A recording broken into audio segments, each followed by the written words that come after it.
Hi అండి అందరికీ. ఈరోజు మా మరిది గారు, మా చెల్లెలు వాళ్ళ పాపదైతే బర్త్‌డే అండి. అయితే ఇంట్లో సెలబ్రేషన్ చేసుకుంటాం గదక్క, మనం బయట ఒక 30 మందికి అన్నం పెడదామని వాడు చెప్పాడు నాతో. వాడు చెప్పగానే అయితే నేనైతే జంగారెడ్డిలో ఉన్న అమ్మ స్వచ్ఛంద సేవా సంస్థ దగ్గరికెళ్ళి మేమైతే మొన్న నైట్ మాట్లాడామెళ్లి. ఇలా కేక్ కటింగు అక్కడ చేసుకోవడం నాకైతే చాలా హ్యాపీగా అనిపించింది. నా మీద చిన్నవాడైనా సరే మా తమ్ముడికి ఇలాంటి గొప్ప ఆలోచన కలగడం నాకు చాలా ఆలోచనలో పడింది. నేనెందుకు చేయలేకపోయానా అని. నిజంగా పిల్లలతో అలా కేక్ కటింగ్ చేపిచ్చి అలా పిల్లలతో అలా స్పెండ్ చేస్తే చాలా బాగుంది. అసలు నాకు చాలా హ్యాపీ అనిపించింది. ఇంకా drink bottles, cake, chocolates, biscuits అయితే మా చెల్లైతే పంచిపెట్టేసింది. మనం ఇంటి దగ్గర వండుకొని తిని మనం మాత్రమే సంతోషపడితే ఆ సంతోషంలో కిక్ ఏముంటది. ఇలా 10 మంది 20 మంది పిల్లలతో పంచుకుంటేనే ఆ కిక్ వేరే కదా. నేను ఈ వీడియో ఎందుకు తీసి పెట్టానంటే మాకేదో లైక్స్, కామెంట్స్ రావాలని కాదు.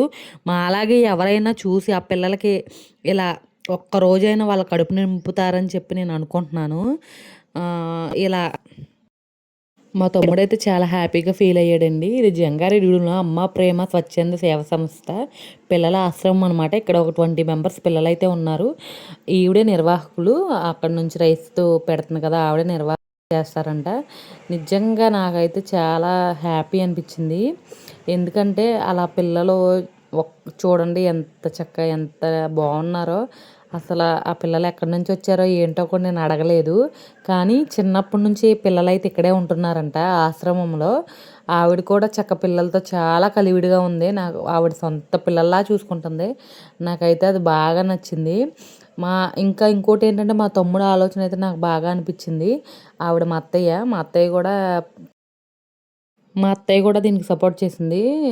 మీలో ఎవరైనా సరే ఇలా పిల్లలకి పెట్టాలనుకుంటే నన్నైతే కాంటాక్ట్ అవ్వండి. లేకపోతే దాని మీద ఫోన్ నెంబర్ ఉందని నేను పెట్టిన దాని మీద చూసుకుని ఆవిడని కాంటాక్ట్ అవ్వండి.